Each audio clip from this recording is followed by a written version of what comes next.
Hello class 9th, कैसे हैं आप सभी। उम्मीद करता हूं आप सभी बहुत अच्छे होंगे।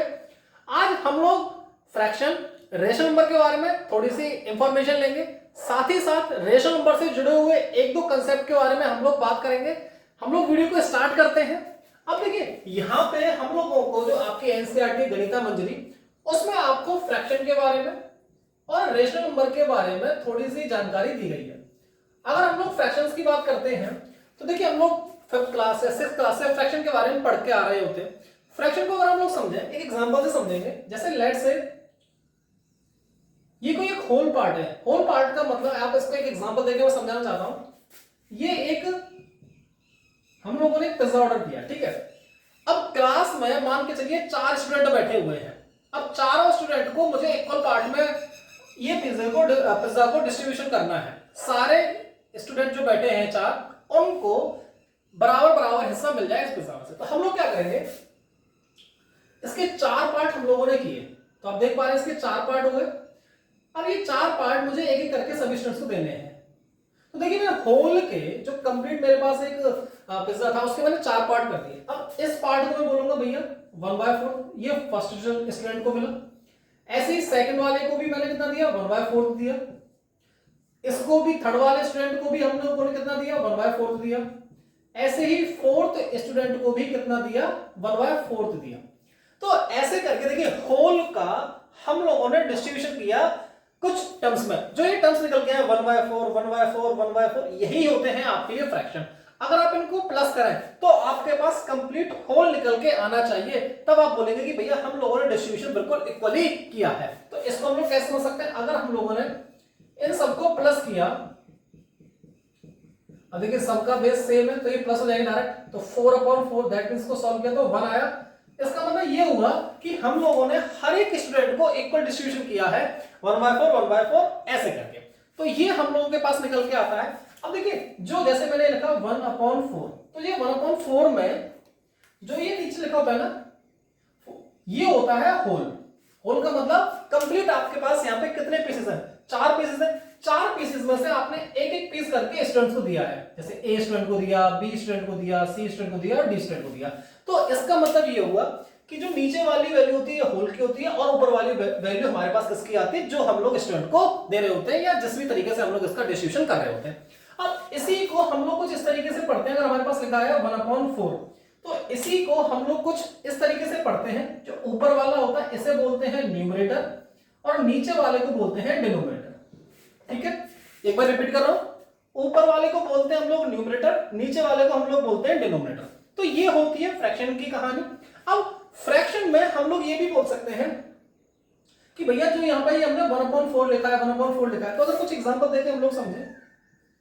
जैसे मैंने 1/4 लिया, 2/3 लिया, 5/6 लिया, 7/9 लिया। तो ऐसे करके काफी सारे हमारे पास क्या हो सकते हैं, फ्रैक्शन हो सकते हैं। अब तो ये फ्रैक्शन में जो ये नंबर आते हैं ना 1, 4, 2, 3, ये आपके जो लाई करते हैं, ये बिलोंग करते हैं, ये बिलोंग करते हैं आपके होल नंबर से।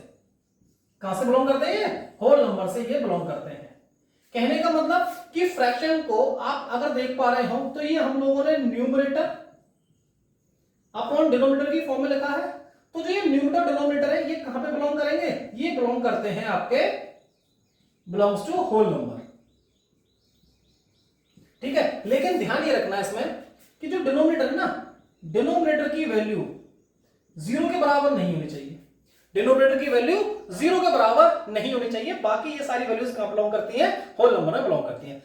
अब आप देखोगे भैया फ्रैक्शन तो नेगेटिव भी हो सकते हैं, नेगेटिव हो सकते हैं जिसमें हम लोग ऐसे करके लिखते हैं। देखिए, वो ना क्वेश्चन के अकॉर्डिंग सारी चीजें हम लोग डिस्कस करेंगे।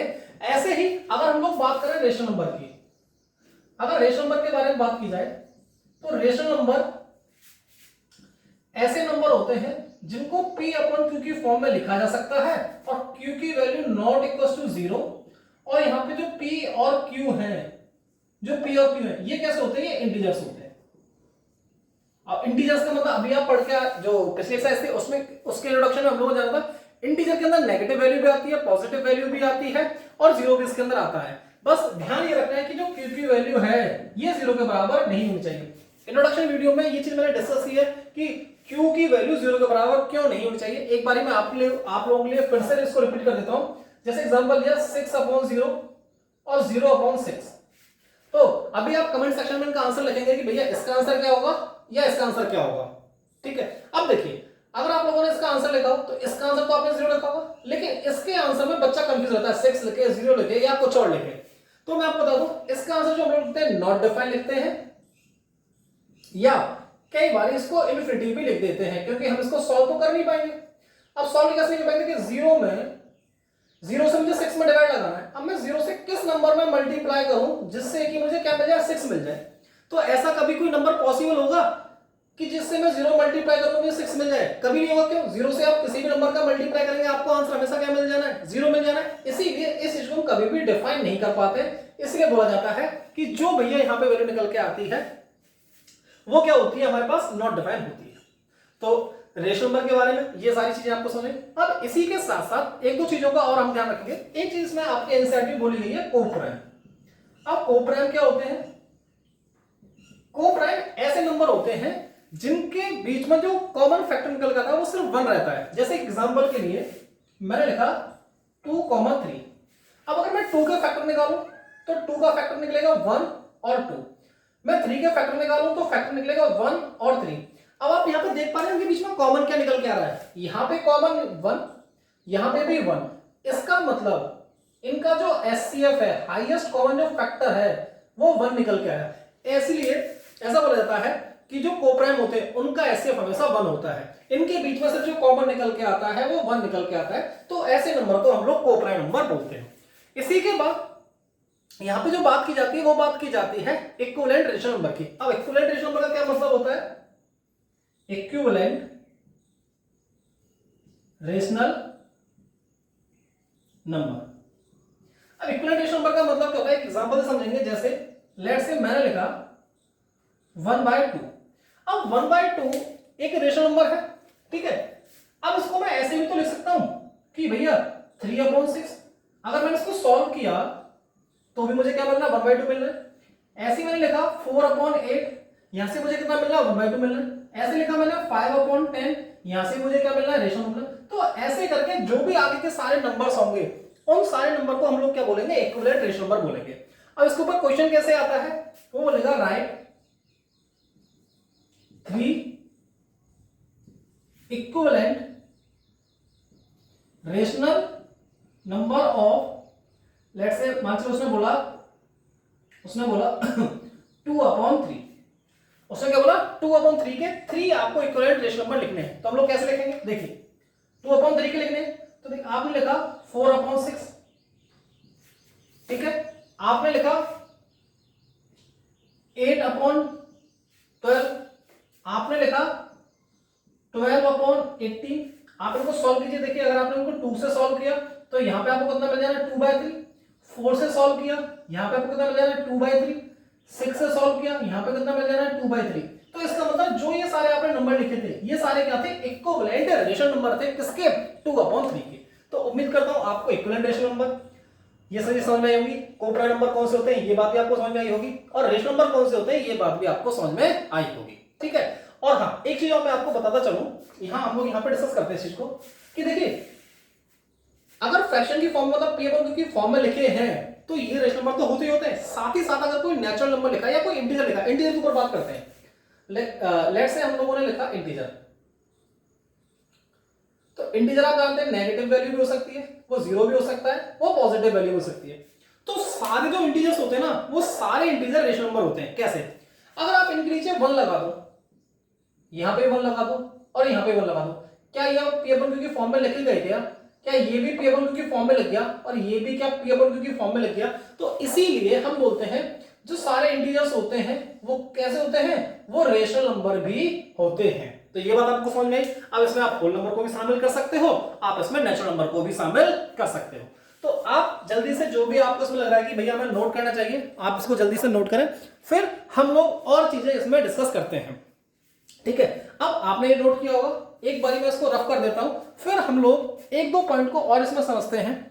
अगर आपके पास, मैं इसको रफ कर रहा हूं,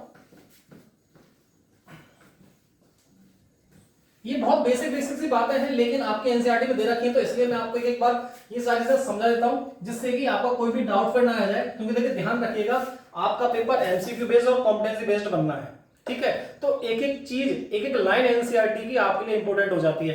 तो मैं कोशिश यही कर रहा हूं सारी चीजें आपको बताता हुआ चलूं।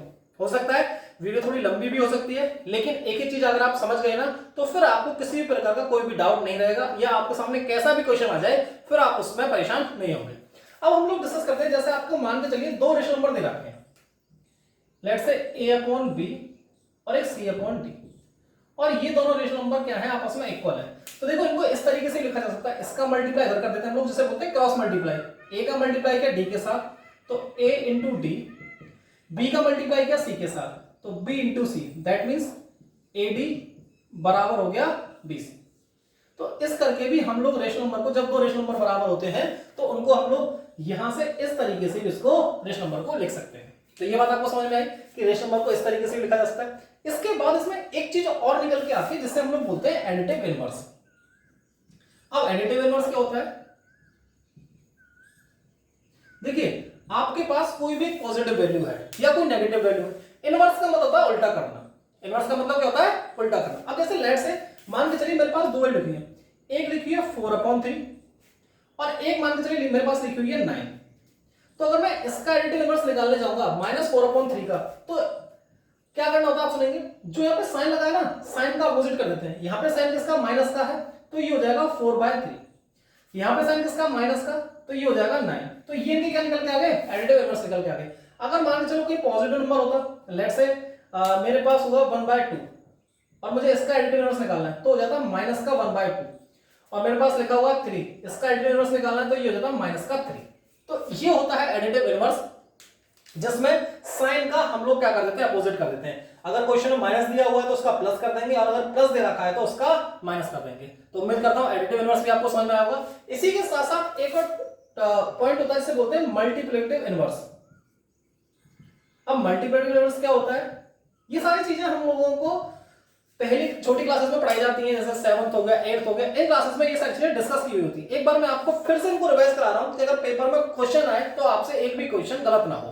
अब देखिए अगर हम लोगों को मल्टीप्लिकेटिव इनवर्स की बात करनी है, तो मल्टीप्लिकेटिव इनवर्स के जैसे मान के चलिए मैंने लिखा 2/3, तो हम लोग क्या करते हैं, यहाँ पे डिजिट को रिवर्स कर देते हैं। मल्टीप्लिकेटिव इनवर्स का मतलब होता है यहाँ पे डिजिट को रिवर्स कर देंगे। अब डिजिट को रिवर्स का मतलब यहाँ पे 2/3 लिखा है, आप उसको लिख दीजिए 3/2, ठीक है। अगर मान के चलिए दूसरा नंबर को हमें नेगेटिव दे रखा है, नेगेटिव दे रखा है, लेट से मैंने लिखा -4। अब इसका हमें क्या निकालना है, मल्टीप्लिकेटिव इनवर्स निकालना है। तो कैसे लिखेंगे, यहाँ पे साइन से कोई मतलब नहीं होता। एडिटिव इनवर्स में आप साइन चेंज करते हैं, लेकिन आपको मल्टीप्लिकेटिव इनवर्स में साइन से कोई मतलब नहीं होता। आप इसको सीधा लिखेंगे 1/4, साइन किसका था, माइनस का, माइनस का साइन लगा देंगे। ये बात समझ में आती है। एक एग्जांपल और करते हैं, लेट से आपके पास लिखा हुआ है, तीसरा एग्जांपल में हम लिखते हैं -5/7। क्या लिखा, 5/7। अब इसका मल्टीप्लिकेटिव इनवर्स क्या बनेगा, 7/5, और माइनस का साइन जो होता है। माइनस एग्जांपल में आपको ज्यादा इसलिए करा रहा हूं क्योंकि स्टूडेंट्स को मोस्टली कंफ्यूजन यही क्रिएट होता है। आपको सिर्फ नंबर से मतलब, आपको नंबर का रेसिप्रोकल करना है, नंबर को उल्टा करके लिखना है। जो न्यूमरेटर था उसको डिनोमिनेटर बना दो, डिनोमिनेटर को न्यूमरेटर बना दो, बस। साइन में आपको कुछ भी चेंज नहीं करने हैं। अब ऐसे करके हम लोग multiple inverse, additive inverse, equivalent ratio number क्या होते हैं, कोएफिशिएंट नंबर क्या होते हैं, ये सारी चीजें हम लोगों ने जान ली है।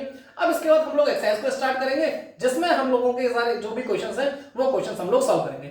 उम्मीद करता हूं ये जो भी बेसिक मैंने आपको सिखाया ये आपको समझ में आया होगा। इसमें कैसे प्लस माइनस वो हम लोग जो क्वेश्चन सॉल्व करेंगे क्वेश्चन में ही सीख लेंगे, ठीक है। वीडियो अच्छी लगी हो वीडियो को लाइक कर सकते हैं, चैनल को सब्सक्राइब कर लीजिएगा, और दोस्तों के साथ ज्यादातर इस वीडियो को शेयर कर दीजिएगा, जिससे कि आपके दोस्त भी सारे बेसिक कंसेप्ट को सीख सकें। आज के लिए इतना ही, थैंक यू।